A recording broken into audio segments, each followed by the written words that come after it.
ipaabot din aron kita maminaw sa iyang pulo. Gusto?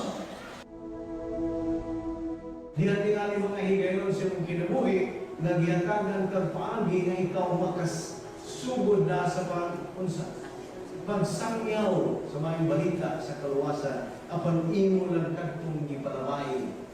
There is discipline for failure to witness at the opportune moment. Divine viewpoint, mental attitude, mao kini ang hinungdan sa imong gahong espiritualon. Sa walang plano sa Diyos, dinhi imo makatunan sa pulo sa Diyos. Kini kayo mo sa imprintado ng mga pulo sa Diyos o kini huna-una sa Diyos.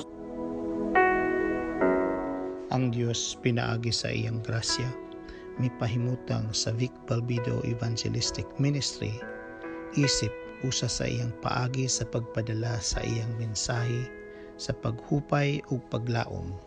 Tiwala niini karong mahulgaon o makuyaw nga kahimtang sa kalibutan. Karon aniya si Evangelist Vic Balbido nga may dala nga mga pulong nga angay sa atong pagpamalandong, ingon nga mga magtutuo ni Ginoong Hesukristo.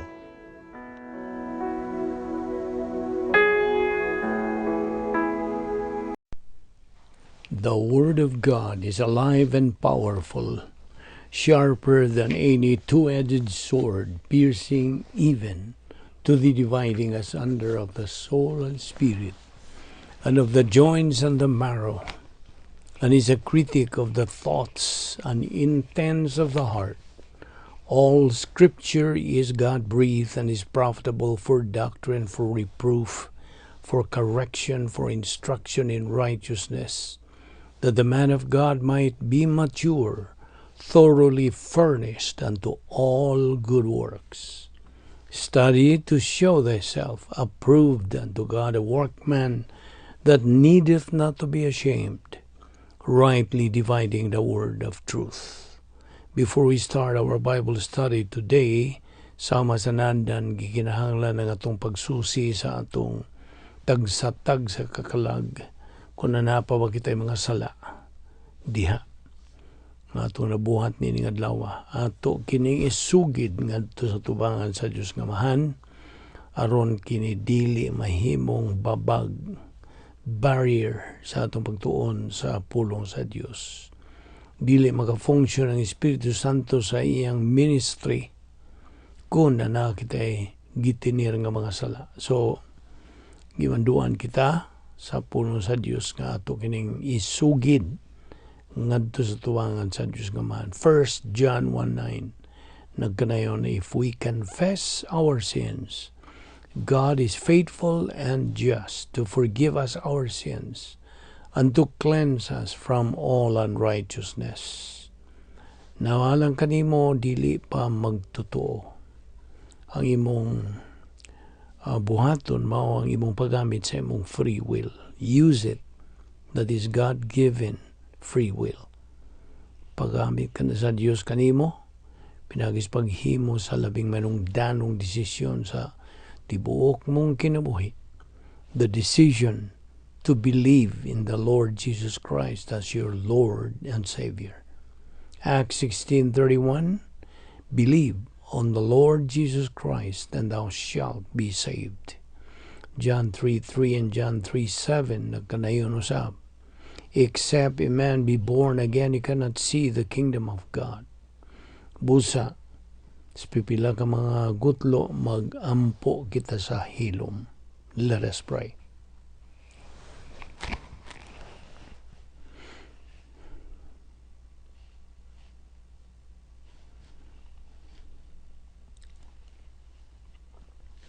Balaan na mo nga Dios, nagapasalamat kami kanimo, nininglayan usab nga higayon nga kami makig ambitay diha sa imong pulong aron madugangan kini nga among kaalam, mga divine viewpoints din sa among kalag. Uban ni kami karon, tudloy kami, patinawi kami o tataw sa imong mga kamatuoran, pinagis pagtudlo kanamos balang Espiritu Santo, the only teacher of truth, busa tangtanga mga babag nga niya sa mga nauna nga mga tawhanon kalibutan ng mga pangunahuna, pulihan kini sa imong mga huna-huna. Kining tanan among gipasalamatan sa ngalan ni Ginoong Kristo. Amen. Mayong adlaw sa tanan natong mga subscribers. Well, we have subscribers from the different parts of the world, from the Philippines, from the United States, from Russia, na gani. So, mao kini ang atong nasayran pinagi sa YouTube nga di ay doon na tayo mga subscribers. Nining tulo ka mga major nations. Okay, so kaninyong tanan natong mga subscribers, mga higala, mga igsuon diyan ni Kristo, welcome kaninyong tanan ning atong adlaw-adlaw nga spiritual momentum process. Okay? Atong itawagin ni spiritual momentum kay nagapadayon man kita paglahutay. Now, of course, we got this word momentum. I have explained to you taod-taod na kung sabot pasabot sa momentum. Well, ako lang kang labason na imong una-una nga example of momentum kining kuha ko og tingga, ibutang ta tingga akong ibitay kanang usa ka tanod. Okay? Ibitayo na ko niya, ibutang na ko ang tumoy sa maong tanod dito sa ibabaw. Ibutang ta na ay kahoy baron noon sa atong isangat. Okay? So, paminaw ni ihimplo gini. Atong isangat ng maong tanod. So, ang tingga nagabitay. Karon akong itod kining tingga, ipalabyog. Okay? Mao ba na binisayang gusto? Ipalabyog nato ngadto sa kusgo na kugtod aron mo tag-as ang iyang distansya sa kanang paglabyog. Okay? Maglisod daw sa binisaya. So palabyog na ko ala. Sige tod. Undangan akong tod ang maong tingga nga gibitay.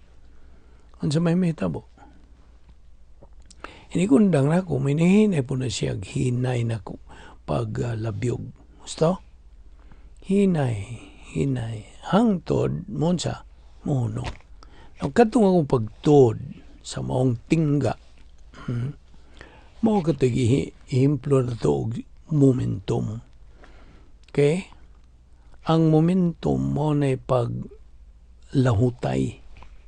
Okay? Pagsigi. Pagpunay pa. O labyog. Ihimplo lang na. Sige, labyog. Hangtod. O muundang kas pagtuod niya na. Di na mo labyog. Lagyo. Magkaanam na siya kaduol. Hangtod nga muhunong. Mao po ng espirituhan ng kinabuhi. Ano yan itong gihimplo? Ang espiritu ng kinabuhi, kinahanglan padayon, labyog. Samas, tingga nga sige, labyog. See? Hangtod nga, kanang tag-as na gud siya paglabyog. Padayon. Yeah. Inihunong ni mo, panilitan, mausab ang imong pagtagad sa pagtuon sa pulong sa Diyos, di mo na muhunong ang imong spiritual momentum. Sabot? Ako lang usab pag lampas na si mong panumduman mo ka nang kining atong gibuhat. This is part of the spiritual momentum. Mo nang adlaw-adlaw ang atong pagtuon sa pulong sa Dios. Dili mahimo og sinimana, binuan, tinuig, sa ganahan lang, dili. It should be persistent and consistent and regular. Padayon yun. Pagkamalahutayon. hangtod magkabot gyud ang atong tumong. Ingon nga mga Kristiyano natong tumong mao man ang espirituhanong pagkahamtong, sa in English spiritual maturity. And that is the stage where you can have the capacity for life, for love, for blessings. You see? Mao na kana. Imo nang mahimaya ang Diyos to the max. Now, kagahapon, itong gisgutan katong may tungod sa religious people trying to help God, and while spiritual people are being helped by God. Kay kini naga patinaw kanato nga ato mga itong gikurihaan katong gituhuan sa kadaghanan nga part of their kanang preconceived notions, ang ilang nandan nga ilag yung balugan, okay, wala yung pagkausap niya na pagka mausad ng ila, pagka malahutayon. Now, ang ilang prinsipyo ang gibarugan mao magkini nga unsay hingmatan mao poy pagkamatyan. This is a very popular saying nga gibarugan pud ni sa mga ana sa relihiyon. You see, diin gikan kita niya na pagtuuha sa wapag kita maluwas, wapag kita makasud sa plano sa Dios, mao kana ang preconceived notions. Lihok tao kay tabangan taka. Di ba mao man gid tuwas kadaghanan. Lihok tao kay tabangan taka. No, sayop. Just the opposite sa gisulti sa pulong sa Dios.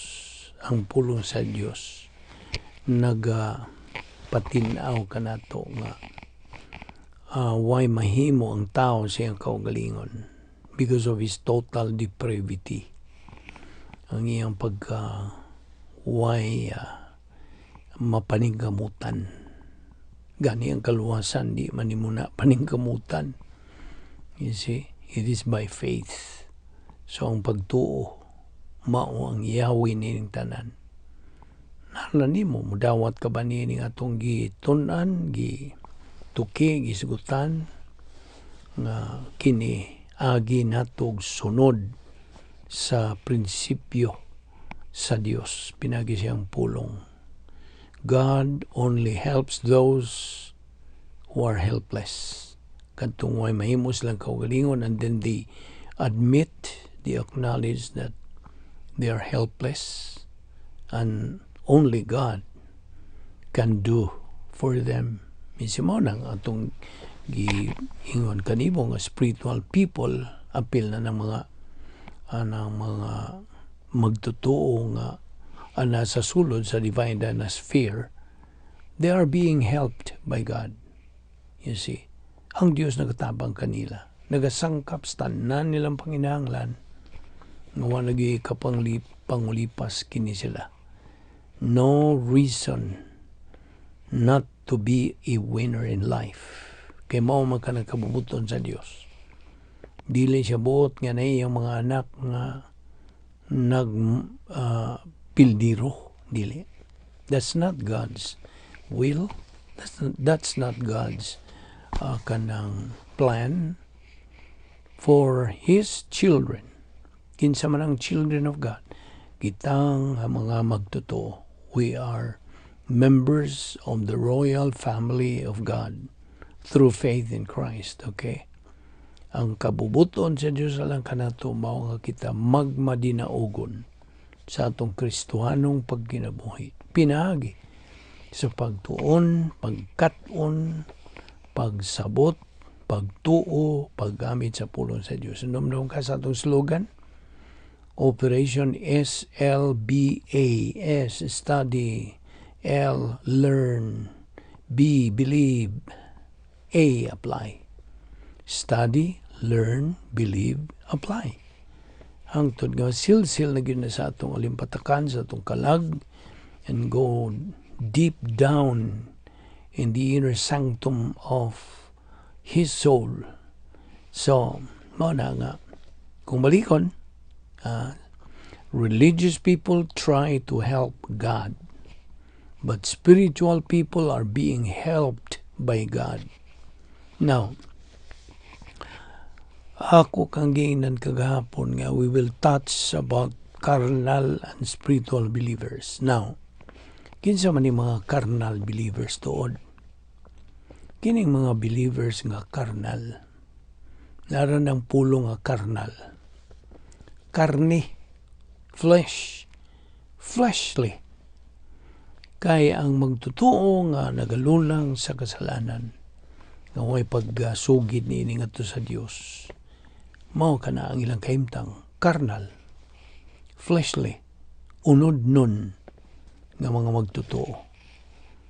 Wala sila'y unsa pagka-spiritual. That's the opposite of being carnal.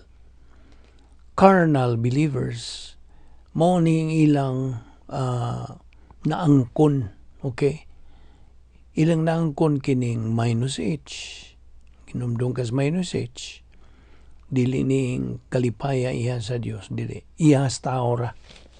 Nga nagaagad lamang sa mga tao, mga kanang places, things, okay, o mga tao, you see? Mana, minus H ang ilang maangkon. Walay plus H. Sunod, plus loneliness na ay kamingaw. Kanang, unsa may mga synonym og kamingaw. Anyway, unsa pa? Plus disorientation to life. Disoriented sila sa kinabuhi.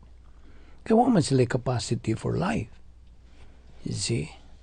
Although, kanang luwas ni sila, kay carnal believers man itong gisugutan, usama ni sa klase sa mga magtotoo, carnal. Kung siya ana sa kanang dapit nga may gahom ni Satanas magpuyo dito sa cosmic dynaspheres. Duha. Cosmic Dynasphere 1, Arrogance Complex. Cosmic Dynasphere 2, Hatred Complex. So, mo kini. Ikatulog to. They are disoriented to life. Kanang plus cursing. Tunglohon sila. Minus blessings. Wala sila mga panalangin.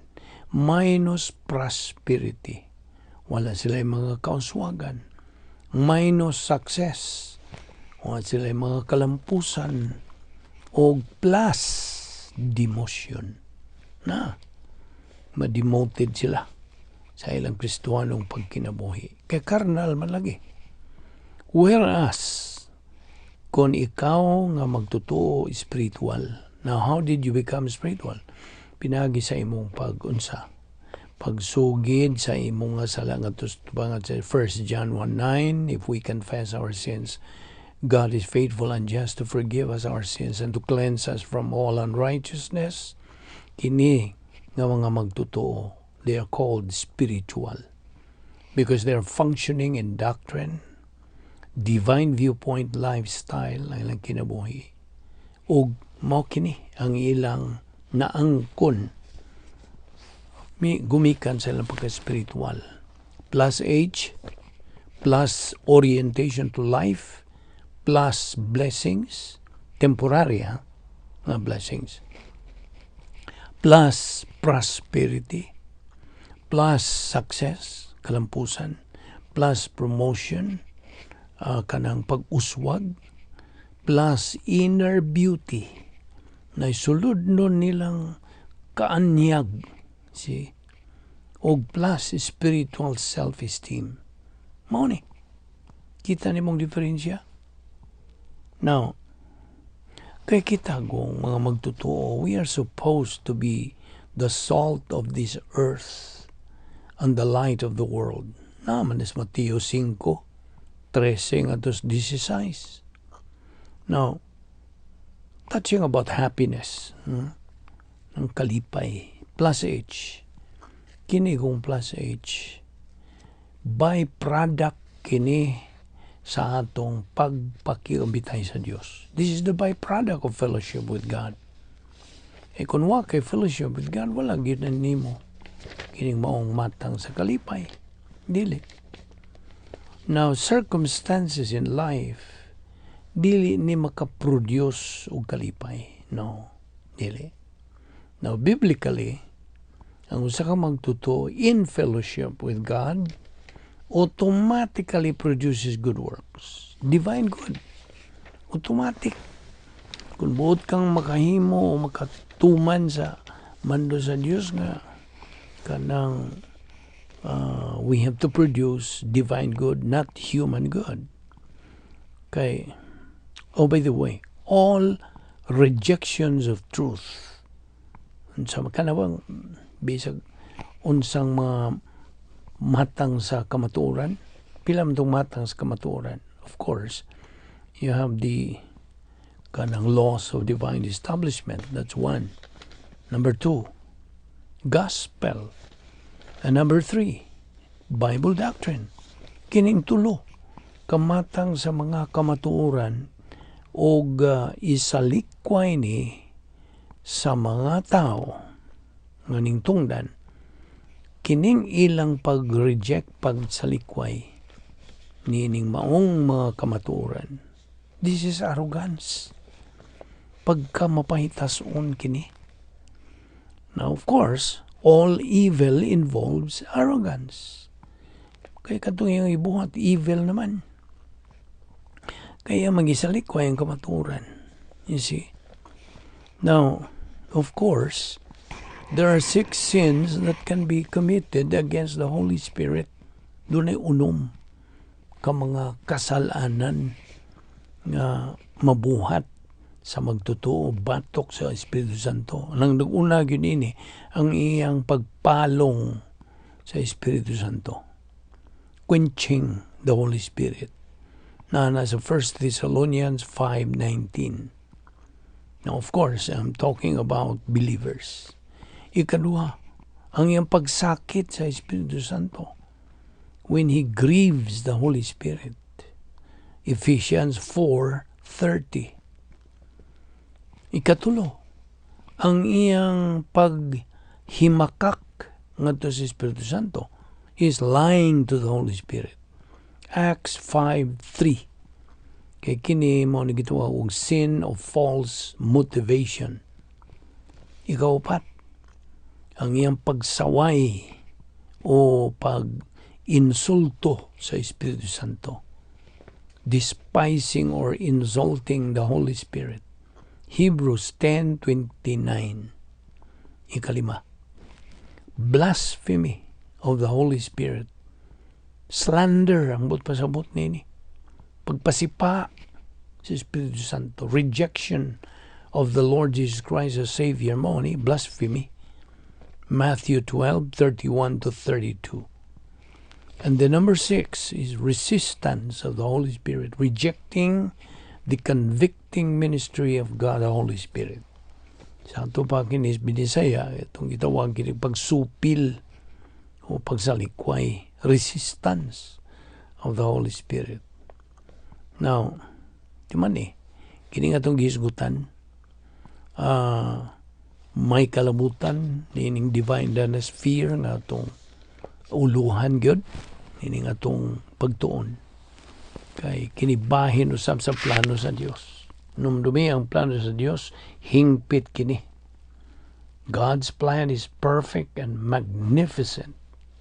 God's plan is a problem-solving plan. Numdum ka? Gawas niyadtong definition of God's plan. A right thing done in a wrong way? Wrong. A wrong thing done in a right way? Wrong. A wrong thing done in a wrong way? Wrong. Only a right thing done in a right way is right. That is the definition of the protocol plan of God. And besides, God's plan is a problem-solving plan. Numdum ka? Sa atong bat-bat kanimo? God's plan is a problem identifier. Sunod, God's plan is a problem anticipator. God's plan is a problem solver. See? Gawas pa, it is a problem preventer.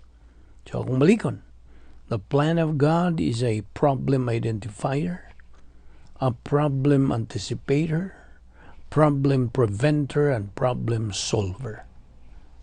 Now, ang kadaugan, the success of a believer sa iyang paggamit sa pulong sa Dios, mo resulta kini in quadruple blessing from God.